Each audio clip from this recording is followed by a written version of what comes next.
సూర్యాపేట జిల్లా మేలచెరువు మండల కేంద్రంలో గణేశోత్సవ కమిటీ ఆధ్వర్యంలో 5వ రోజు అట్ల బతుకమ్మ సంబరాలను అంగరంగ వైభవంగా నిర్వహిస్తున్నారు. ఈ కార్యక్రమానికి పెద్ద సంఖ్యలో మహిళా భక్తులు హాజరై రంగురంగుల పూలతో అందమైన బతుకమ్మలను పేర్కొని వచ్చి ఒకేసి పువ్వేసి చందమామ అంటూ ఆటపాటలతో ఆనందంగా సందడి చేశారు. మహిళలు పెద్ద సంఖ్యలో పాల్గొన్నారు. ఈ సందర్భంగా కమిటీ సభ్యులు మాట్లాడుతూ తీరొక్క పూలతో మహిళలంతా ఒకచోట చేరి ఊరంతా పండుగ కులాలకు మతాలకు అతీతంగా నిర్వహించుకోవాలని తెలిపారు. బతుకమ్మ పండుగలో మహిళలు 7 రకాల పూలతో అలంకరణ చేసిన బతుకమ్మలతో ఆటపాటలతో ఆనందంగా గడపాలని ఆకాంక్షించారు. ఈ కార్యక్రమంలో మహిళలు అధిక సంఖ్యలో పాల్గొన్నారు.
సూర్యాపేట జిల్లా మేలచెరువు మండలం మేలచెరువు గ్రామంలో గణేష్ ఉత్సవ కమిటీ ఆధ్వర్యంలో నిర్వహిస్తున్న ఈ నవరాత్రుల సందర్భంగా ఈ దసరా వేడుకలను 9 రోజులు కూడా ఆడపడుచులు అందరం కలిసి రంగురంగుల పువ్వులతోటి కులాలకు మతాలకు అతీతంగా అందరం చాలా ఉత్సవంగా జరుపుకుంటున్నాము ఈ పండుగని. ప్రతి సంవత్సరం కూడా అంగరంగ వైభవంగా ఈ 9 రోజులని బతుకమ్మని పేర్చి ఆడపడుచులందరం చెమ్మచెక్కలు ఆడుకొని దస్తీ బిస్తీ గీసుకొని మంచిగా గౌరమ్మని పేర్చుకొని ప్రతి సంవత్సరం కూడా జరుపుకుంటున్నాము.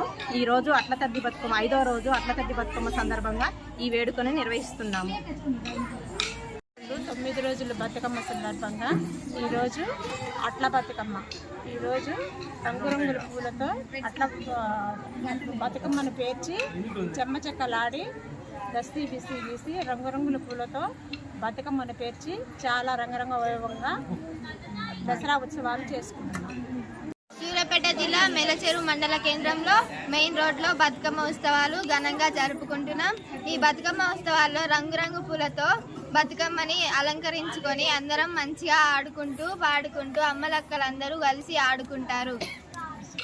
ఈ సంవత్సరం కూడా ఈరోజు అట్ల తద్ది బతుకమ్మని జరుపుకుంటున్నాం. నవరాత్రుల భాగంలో అట్ల తద్ది బతుకమ్మను జరుపుకుంటున్నాం. అందరూ కలిసి బతుకమ్మను ఆడుకుంటాం. రంగురంగు పూలతో బతుకమ్మను అలంకరించి ఆడుకుంటాం.